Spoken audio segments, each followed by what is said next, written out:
welcome you to this first session of the ACT Bootcamp. And this event is being sponsored by TRIO Programs, Mamás Unidas, the Mexican Consulate, and the Department of World Languages. Today we have 4 panelists, and each panelist will discuss his or her career path with you. Each panelist will address the following 4 points: how they became interested in their professional field, how students should prepare themselves academically and otherwise for a similar career, what challenges and rewards they have encountered in their professions, and I skipped one that they'll address earlier, what studies they completed to secure a job in the field that they're in. So I'm going to briefly introduce the 4 panelists. We have Maria Hoskins, who is the Community Outreach Coordinator for the local FBI office or agency. Gloria Bastidas, who is a Grants Administrator with the Arkansas Department of Health. Dr. Erick, and I'm not sure if he pronounces his name Mesias or Mesias, who is Associate Dean of Faculty Affairs and Professor of Psychiatry at UAMS. And Dr. Iván Rodríguez-Conde, who is an assistant professor from the Department of Computer Science at the University of Arkansas at Little Rock. So without further ado, Maria, I am going to hand it off to you. Again, I would like each panelist to address the 4 points that I mentioned. And at the 11th minute mark, I will give you a friendly reminder that you need to begin wrapping things up, and then we'll move on to the next panelist. So Maria, if you want to go ahead and start, you're welcome to do so. Good morning, everyone. Hope everyone is doing well today, and it's an honor to have an opportunity to talk to you today about my career at the FBI. So the first question is how they became interested in the field. Well, how I became interested in the field is at that time, before I came into the FBI, I was working for Congressman Vic Snyder with the U.S. House of Representatives. He was at that time the 2nd Congressional District Representative. So at that time, I had an opportunity to be the liaison with the U.S. Department of Justice. Each area of or each different field, there's a representative in the U.S. House of Representatives. Their staff work for various agencies, federal agencies. So that was one of my agencies I had to opportunity to work with. So therefore, first thing is building a relationship. I had opportunity to build that relationship as a part of the FBI Citizens Academy.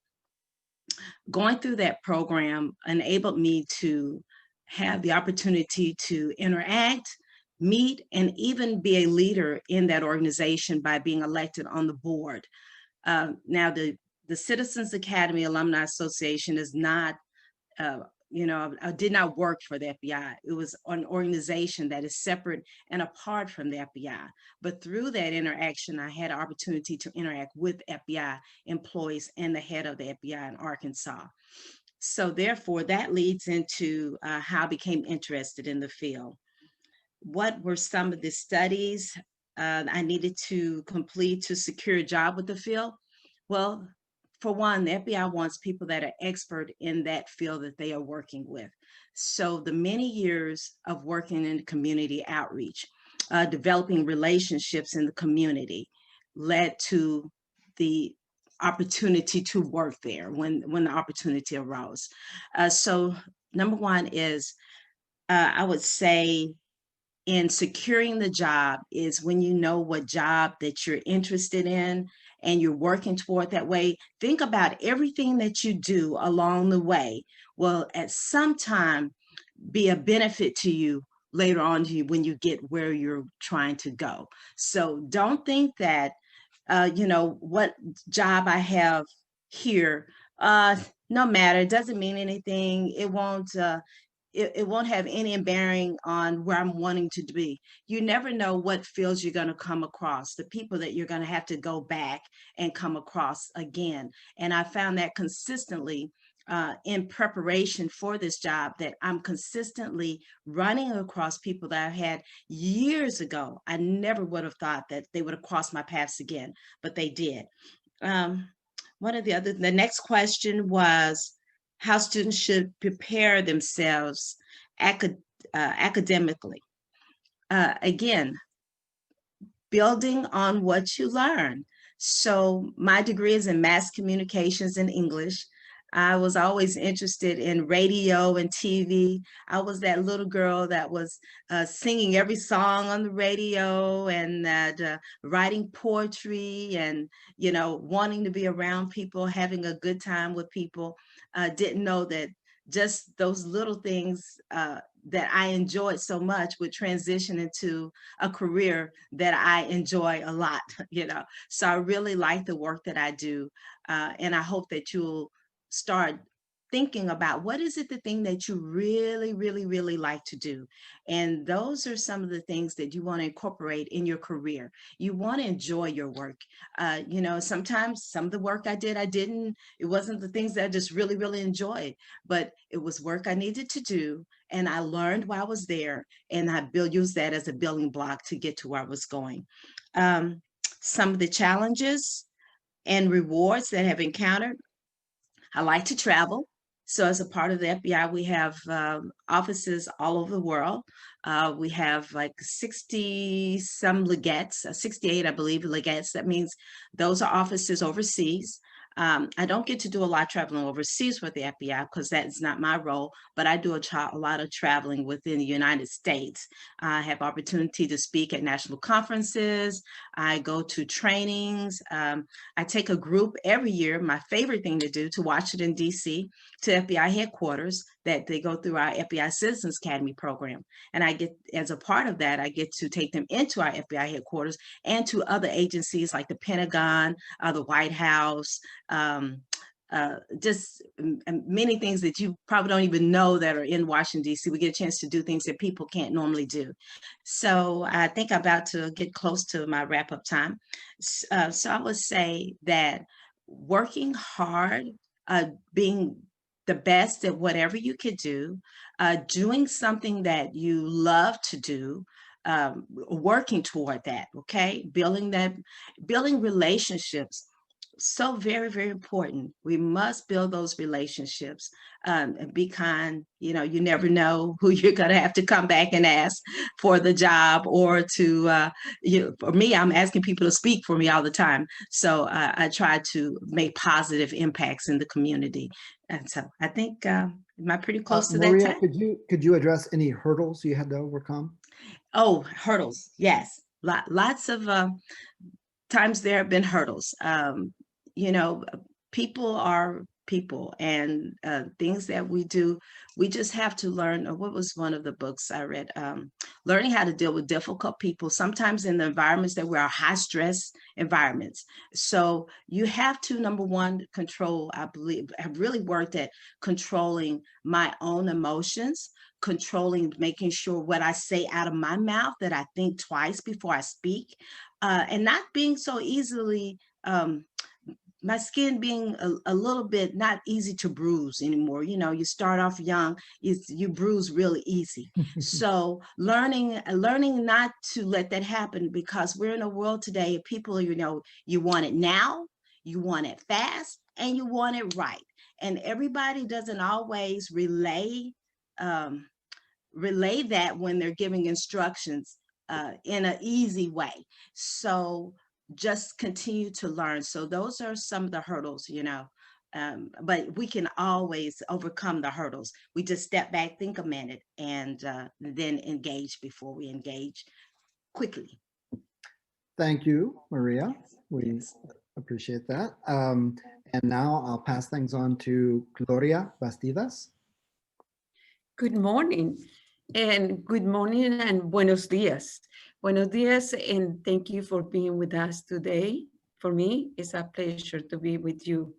And my name is Gloria Bastidas. I am a grants administrator for the Tobacco Cessation program at Arkansas Department of Health. I'm going to tell you a little bit about me.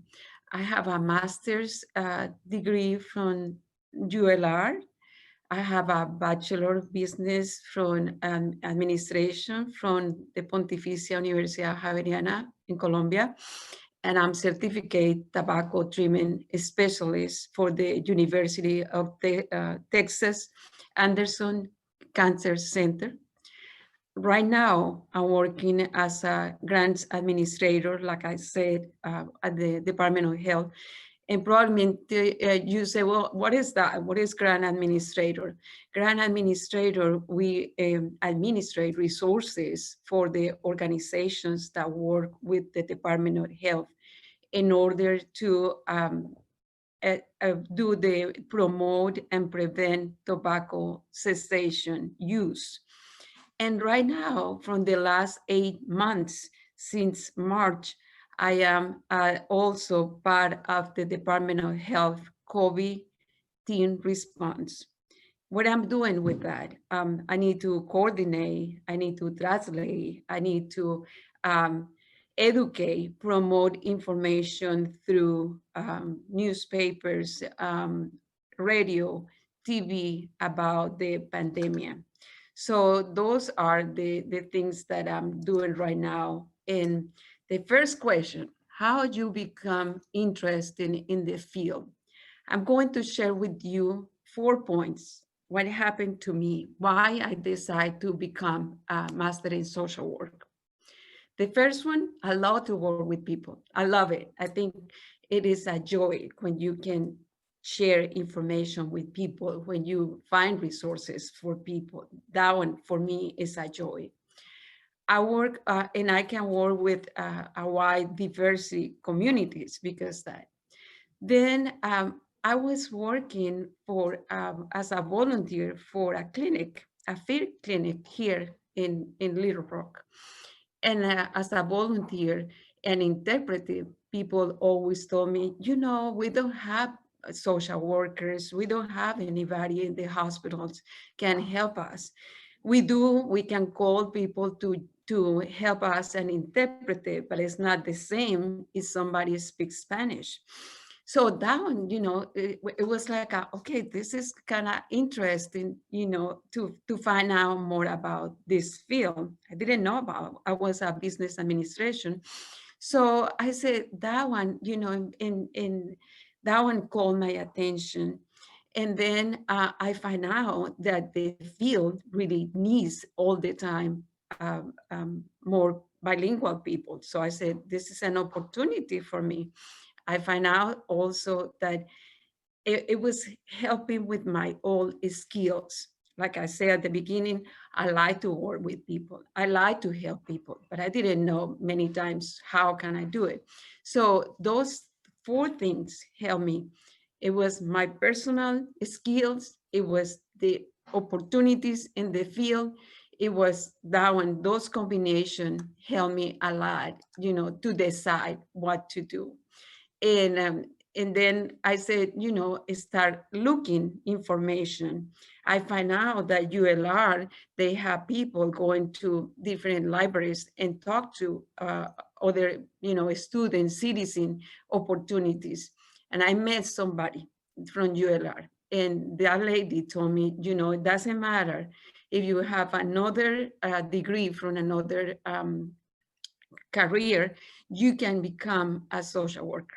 And that one was the path. And that one was something that I, you know, made me so happy to remember, you know, those opportunities. And then the next question says, what studies do you complete to secure a job?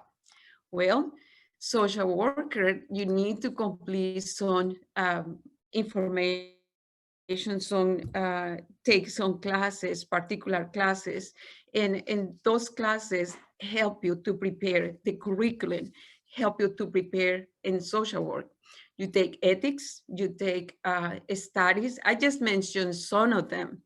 And why people say, oh, you know, I don't like numbers. I think social work could be good for me, but numbers, well, let me tell you how important you and me right now know how important are the statistics today we have a report that we had 2,312 people, new people infected by COVID-19. If we don't know those statistics, how we can proceed, how we can take care of ourselves. So it is important. And I think if you become interested, you will see that social work is not be a therapist. People say, I think therapist, that one is kind of boring. Well, you can be a clinical practice. You can be in the clinical practice and you can have your own practice and you can have your own office. That one would be very nice. You can have just advanced generalist and you can just go in like be in the hospital, be in different sites. Or you can do community development, and it's whatever I choose. I like working with communities. So like I said at the beginning, that one is a joy for me, working with people, community organizations. That one is something that is great. You decide to do social work, you need an internship. The internship, that hours that you need to prepare, you need to be in the field, you need to go different places. You can maybe go to hospitals, you can maybe go into, normally hospitals, you go into hospitals, you go different places to prepare yourself. You cannot just go and say, hey, I'm social worker, yeah, that's good, I'm going to hospital. No, you need to be at least 9 to 1,000 hours in practice before, in order to be prepared and working in the field. Is that a scary challenge? Yes, it is. Yes, of course. We are human, and when something is new, it's not easy for us. But then you will come and you start looking exactly which field do you want to do. What is the academic? I talk about the academic things that we are interested in, and we need to do it. And like I said, you take classes in political science, you take classes in healthcare, of course, and you need to take classes also, and it's very important in our career, ethics, very, very, very important. So those are, it's like general. Whatever I'm telling you is general.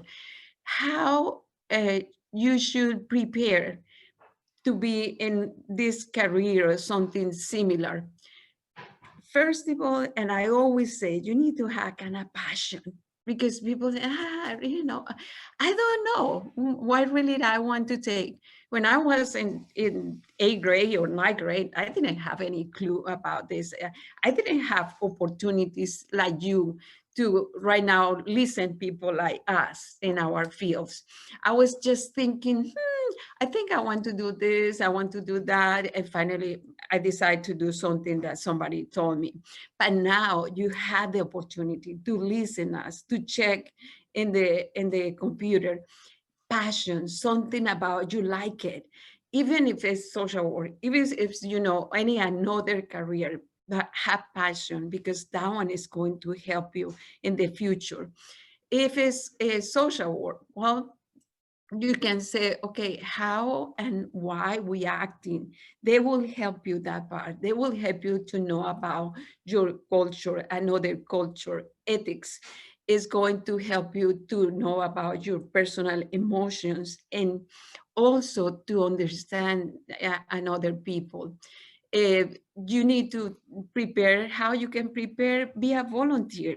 And I'm not talking about only social work. I'm talking about any field that you would be interested. Go and find out information about the fields.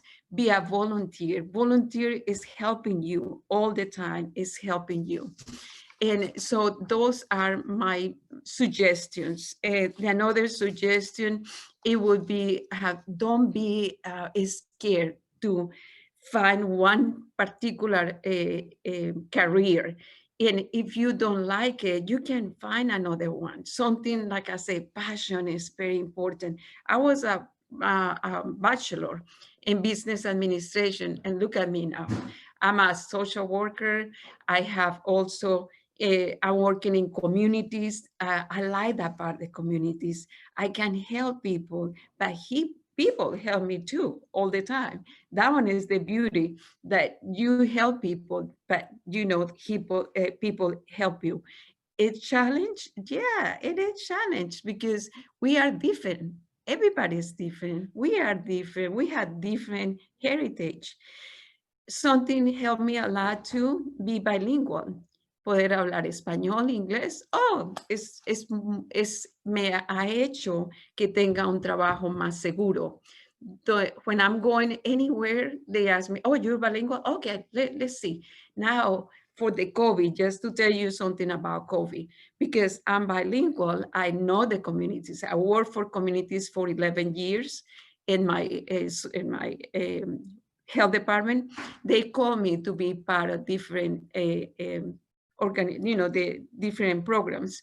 I work with communities in Northwest Arkansas. I work with Jonesboro, the whole state. I work with different communities, Caucasian, African American, Hispanics, and also Marshallese. So that one, it helped me. And I know you had too much talent. And sometimes you just need to just be exposed. And that one is whatever happened.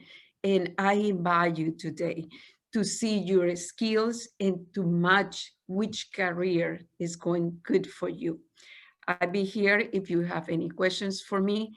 I have an invitation for you to, be you and find out something, a career for you. And it's whatever I can tell you right now. Always challenge, time, stress. That just, you need to play with that. Our next panelist is Dr. Is it Mesias or Mesias?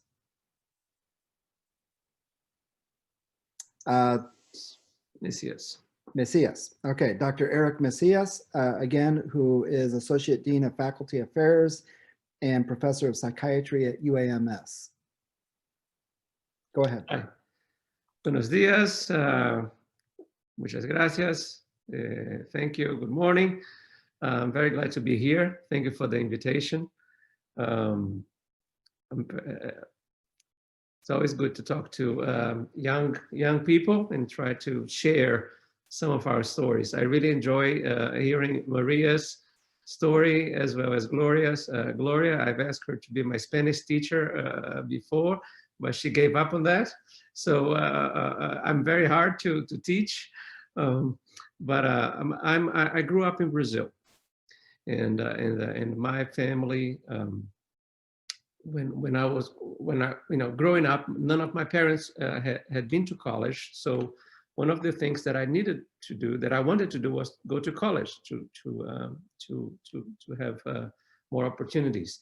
And I have to say that I remember when I was in the 12th, 11th grade, when I was your age, a long time ago, I had no idea what I wanted to do at that time when I was 18. And in Brazil, and I think people say that here too, but in Brazil, people say that you have three careers basically to pick if you don't have wealthy parents. So you had three careers to pick. You either do law, you do engineering, or you do medicine. And I was sure I was never going to do medicine. And you're going to see that that's what I ended up doing. But the my first entrance exam I did was for law, for this, to become an attorney. And I was, I passed the test, and I started studying law. And when starting law, I realized that I did not want it to be an attorney, and I did not want to study law. And I thought that would not make me happy. So I gave up that. I gave up the law. I gave up law school within 6 months, and I went back to home to prepare for another test. And I had decided to do engineering at that time. However, the School of Engineering I wanted to go to didn't have tests in the right time frame for me. So, and I had a girlfriend at that time that was going to do medicine. So I decided to do medicine, in part because I wanted to stay with her. So what I'm trying to point to you is that sometimes I feel that we come to young people and we look at our life back and everything makes sense. But the problem is, it makes sense if you look backwards, but when you're looking forwards, it's very fuzzy and it's very hard to make decisions. So what I'm trying to say is that it's okay if you're not sure what you want to do for the rest of your life at the age of 18, it's fine. So I had no idea, clearly, you can see that, that I had no idea at that time. So I went through law, engineering, ended up in medicine. So what I'm going to concentrate now, from now on, is on a career in medicine, which I strongly believe is a rewarding career. So how did I become interested in medicine? As I said, I had many interests when I was 18 years old. There was lots of things I wanted to learn, lots of things I wanted to do. So I decided to try some things, and I ended up sticking with medicine for a number of reasons. A career in medicine, and I'm a physician, so I did medical school, and then I did training in psychiatry. So I went from general medicine to mental health. So a career in medicine, that's the first point I became interested in medicine. Is in medicine, I realized I could do a little bit of law, I could do a little bit of engineering, and I could do a little bit of biology and chemistry. So in medicine, you can do everything. In medicine, to be a good physician, you need to be well-rounded. You need to have several interests. You need to learn a little bit of humanities. So we have to have a good understanding of how people live their lives. So you need to understand, literature and a little bit of novels and a little bit of even poetry. And you need to understand life, people, but you also need to understand physiology and anatomy and science. So medicine has those two parts. So that's what really attracted me, is that I saw that, I realized that in medicine, I could have different careers. If you go into medicine, you can be one day a surgeon that you spend all your time in the operating room, and you're doing detailed type of people. And actually people that play video games are actually good surgeons today, because a lot of the surgeries are done through robotics. So you can be a surgeon, you can be a psychiatrist like me, who talks to people and look at different medications that can help anxiety, depression, bipolar, psychosis. Or you could be a cardiologist, that you study the heart and how the heart is organized, and how the electric impulse go through the heart, and how the arteries and the veins kind of get blood flow. So medicine is a very, very broad field of work. That's what makes me very interested, is that in medicine I could stay learning all the time. So in order to become a physician, you need to complete college. So in the United States, you need to finish college, and then you get into medical school. In Brazil, you can do a 6-year medical school course, which is after you finish high school, you get into medical school, and it takes 6 years instead of 4, which is in the United States. There are some schools in the US now that offer you a 6-year track, that you can do college and medical school within 6 years. So there are different pathways through medical education, but it's usually very long, and it's a lot of study. So you need to, the number one thing to be a good physician is you need to enjoy learning. You need to enjoy learning everything, right? Because when you go through medical school, you have the basic sciences that you have to learn.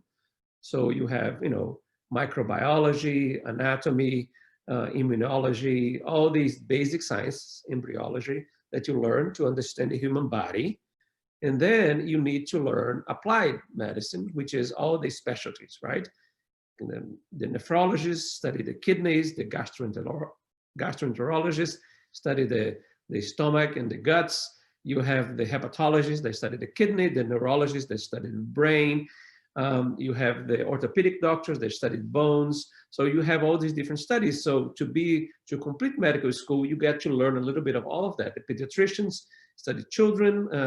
You have the OBGYN, which is the obstetrics and gynecology people that study women's health. And so we have all these different specialties, right? So in order to complete a study in medicine, you need to finish college, get to medical school. And in the United States, you need to do a residency program. So a residency is a program you do after medical school, which is a specialty training. That's how I end up in the United States. So now I'll tell you, I came to this country to do my residency training in psychiatry, and I want to. So if you, and that's 4 more years. So if you think about it, I studied medicine. You have 4 years of college, 4 years of medical school, and usually most residency trainings would add 4 more years of specialty training.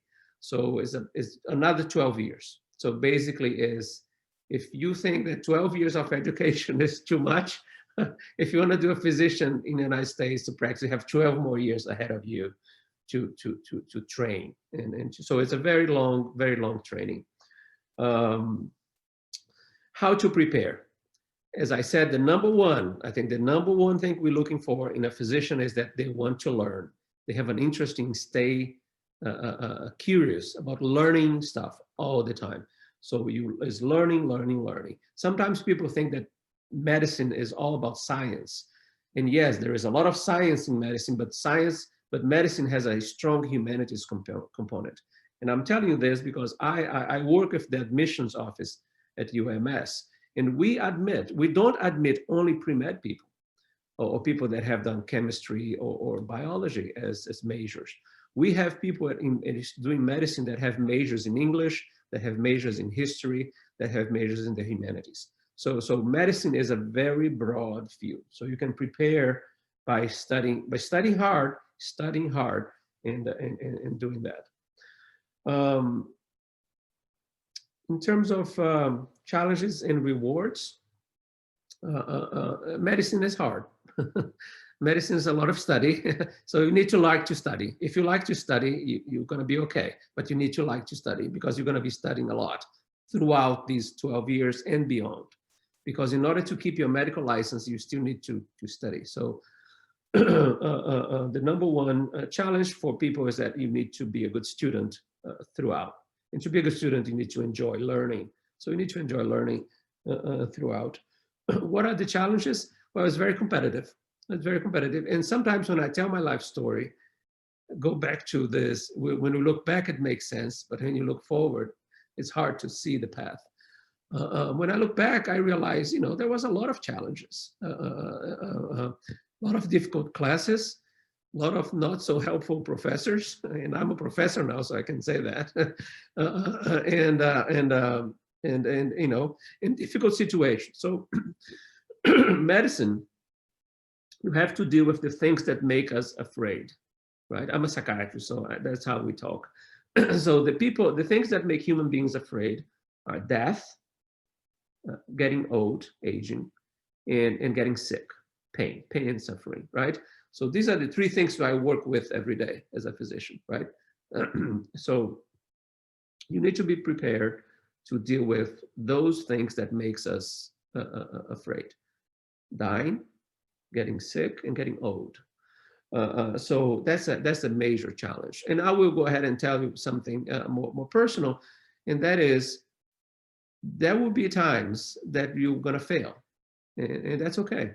That's part of life too. So you learn to deal with failing, because things happen. So medicine can be very challenging. It's extremely rewarding. So I'm going to finish with the rewarding part. It's rewarding for a number of reasons. First is that medicine allows you to help people when they need you the most, right? So you help people in their process of getting better.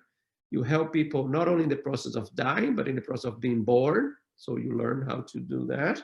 And you help people when they are afraid of those 3 things that I told you about. We're all afraid of dying, afraid of hurting, and afraid of aging.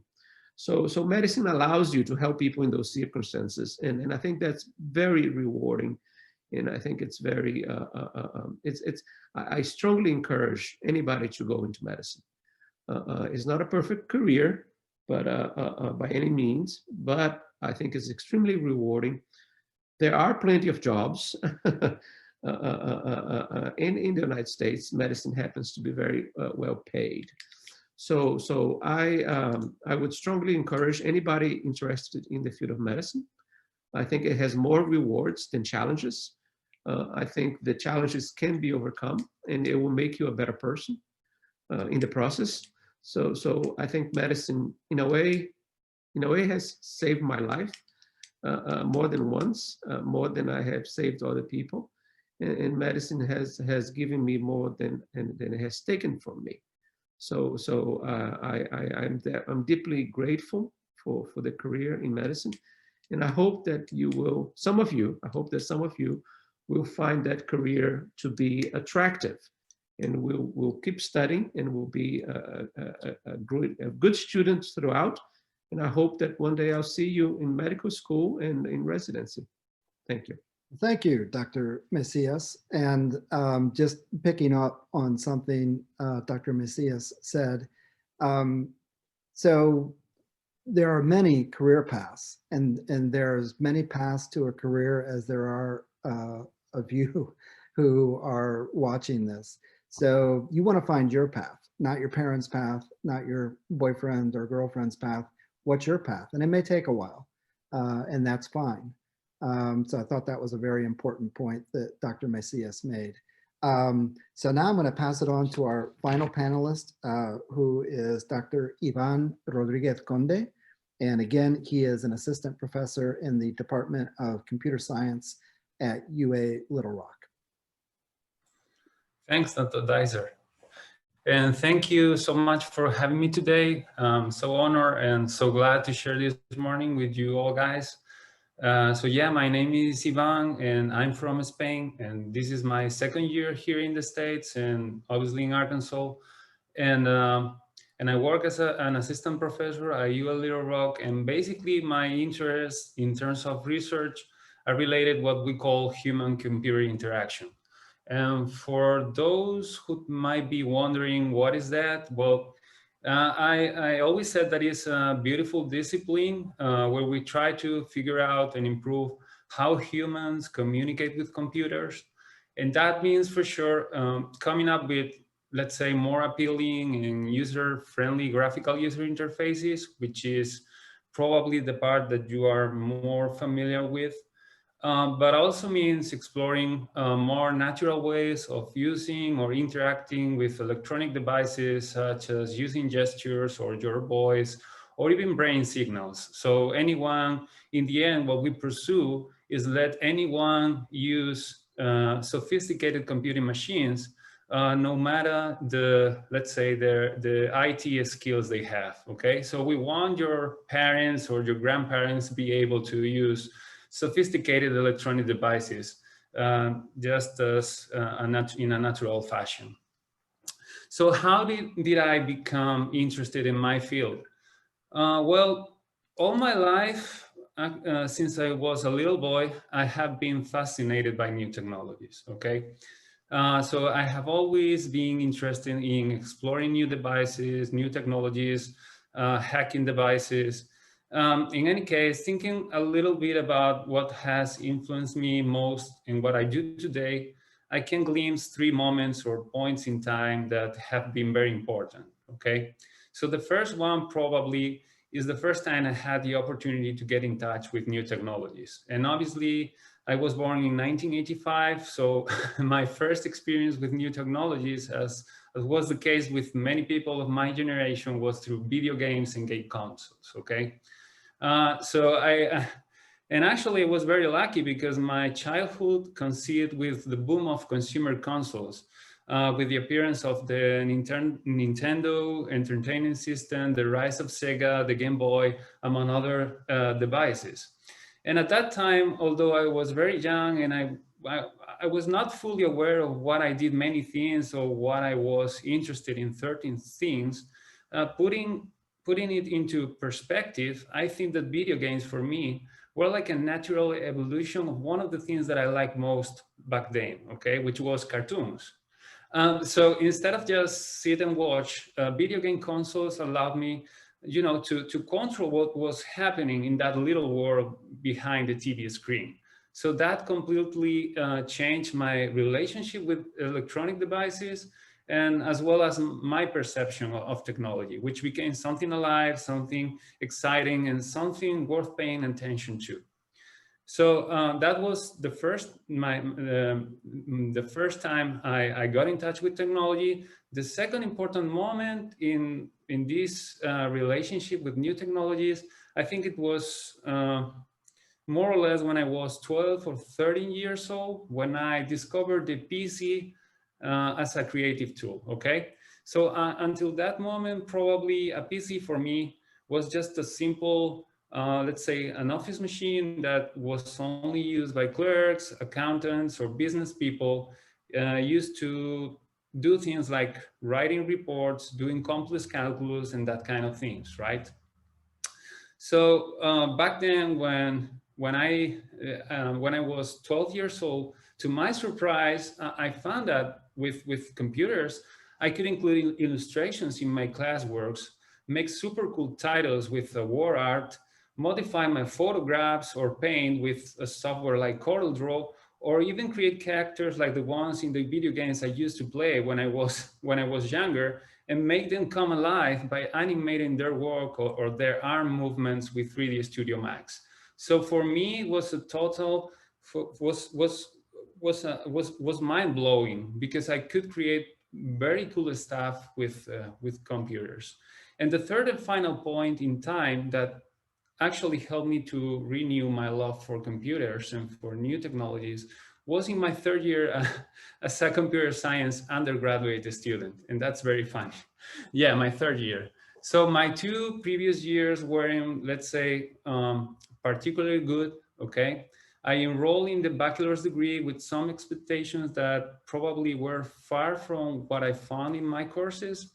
And all I had in mind was to learn how to do all those interactive and creative things that I have been using and experiencing since I was a child.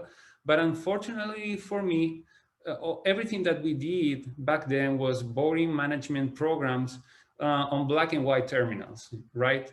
So, and that was the case for 2 long years, in which, well, I even considered quitting and switching to something different, until I took my computer graphics course and everything changed, okay? So that class literally changed my life. I discovered the part of computer science and software development that I was looking for.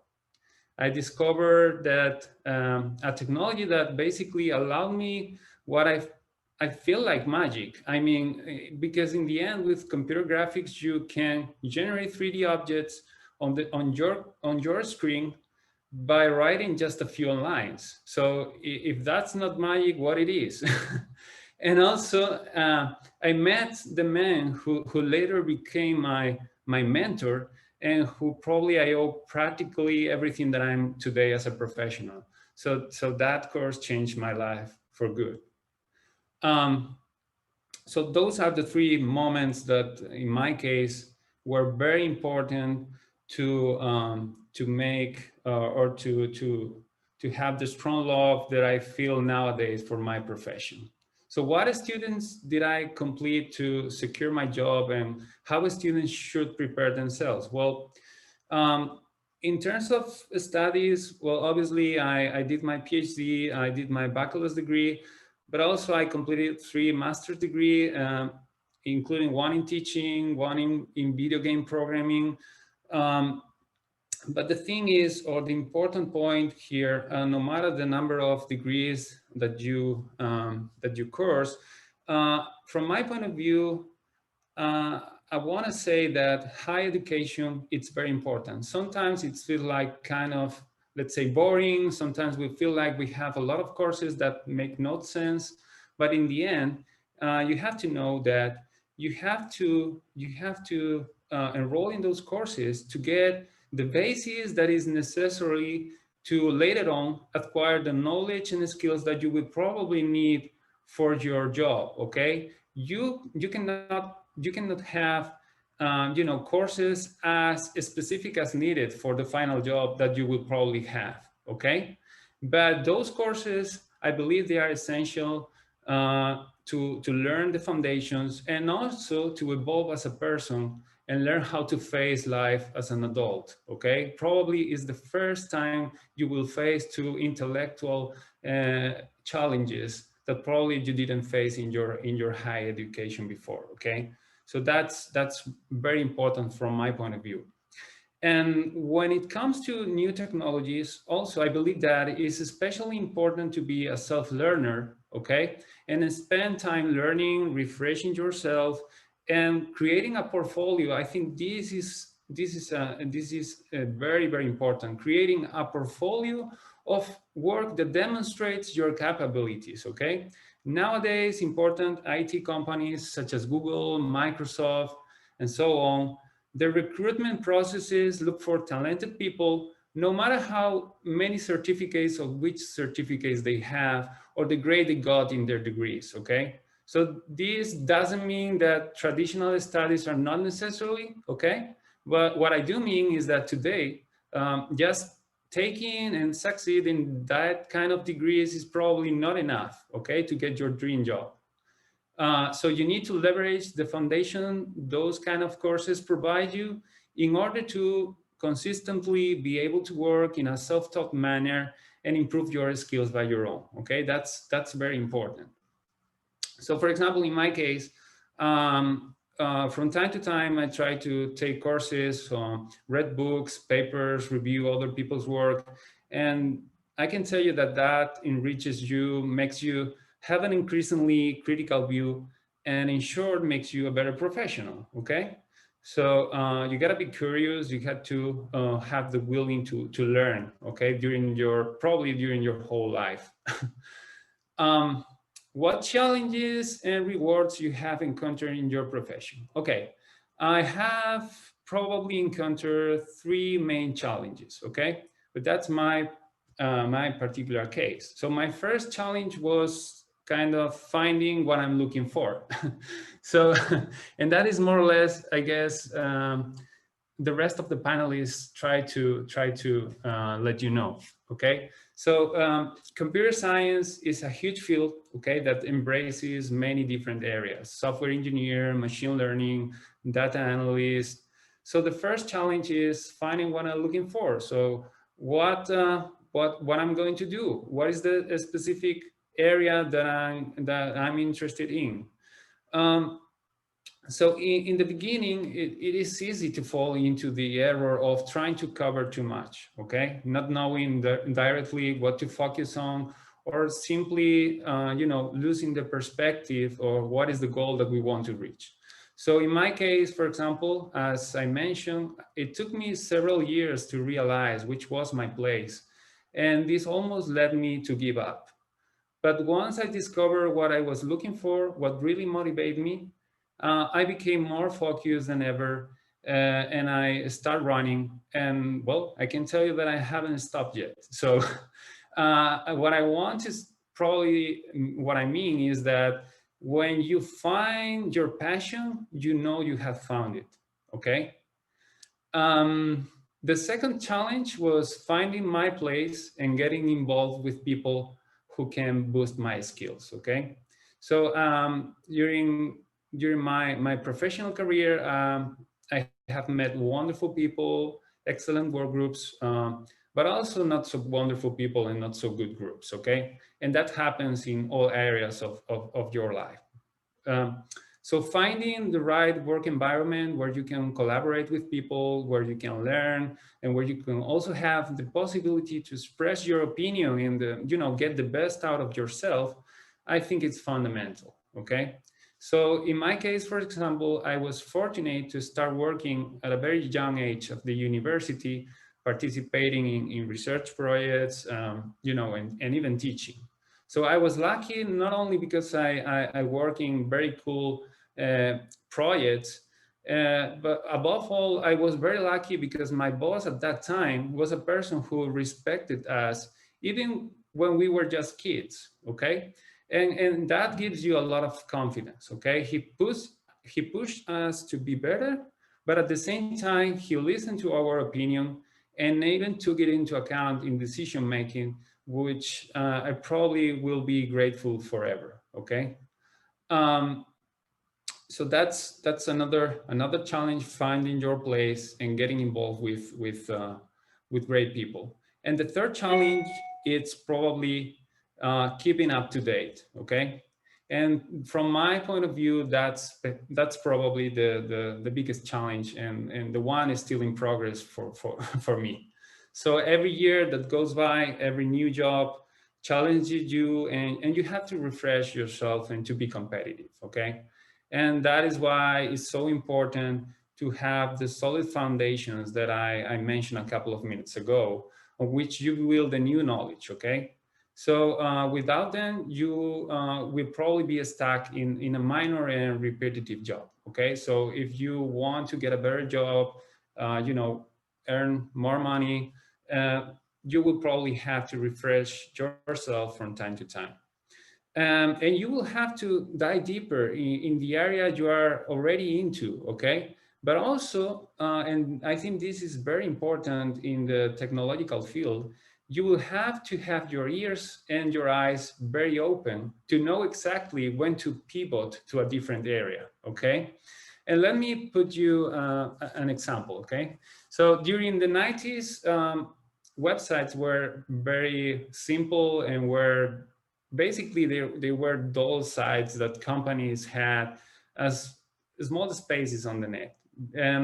And if you wanted to create some kind of interactive, appealing websites, you have to use a technology called Flash, okay? And back then, it seemed like Flash was an industry standard, but suddenly in 2007, something happened. So do you know, guys, what happened? Well, the thing that happened is that Steve Jobs presented a new device that changed the mobile computing, and I believe the whole technological landscape, which was the iPhone, right? So very soon the iPhone became a success and created a new industry, which we can call obviously the smart mobile devices industry. But the thing is that mobile devices became the devices used by the majority to browse the internet and access their favorite sites, okay? And after a couple of years, Steve Jobs, who was already a kind of technology messiah, in one of his famous keynotes stated that Flash was an open door to a lot of threats, and that Safari, the web browser, would no longer support Flash. So what was the result? Well, after a few years, almost any mobile browser supported Flash, and nowadays Flash is almost just a technological memory, okay? So what happened to all those guys developing Flash-based websites? Well, it's funny, but most of them turned mobile developers. So I guess this is just it's a very simple example, but it depicts perfectly what I want to tell you, which is keep your eyes very open. And if you feel like you are in an area where suddenly you feel like there are not job offers, try to gradually move to another area, okay? Iván, if I can, you're just about at your 11-minute mark. Would you like to Yeah. just share maybe one reward? Yes, I go for the reward. Thank you. Okay. So regarding the rewards, well, in my case, I think it's very simple. Since I'm a professor right now, at least for me, the mere satisfaction, it's probably, you know, aside from having a paper accepted in a journal or a conference, it's basically see the evolution of my students through every semester. And from time to time, you know, receive their thanks or simply a mere positive feedback of the contents that we see in class. That's probably the biggest reward that that I have as a professional right now, okay? So I don't want to get into more detail because I think that I spoke too much. So thank you all for your attention, guys. Thank you. Thank you very much. I want to thank all 4 panelists, and I was fascinated. Each panelist had a very unique career path. And so all of you who are watching and attending this event, just know that your career path is going to be as unique as you are. And there may be some detours along the way, but if you remain true to your path, then life will show you where you need to go and what you need to do. All you need to do is be open and say yes.